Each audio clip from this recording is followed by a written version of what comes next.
Onlar rəngin ən parlaq tonlarıdır.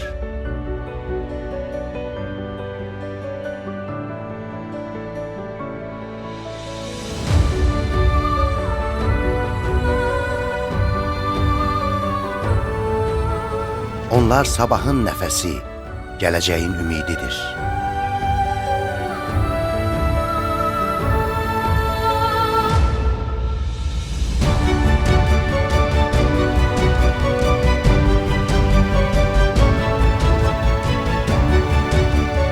Onlar sevginin ritmi, həyatın musiqisidir.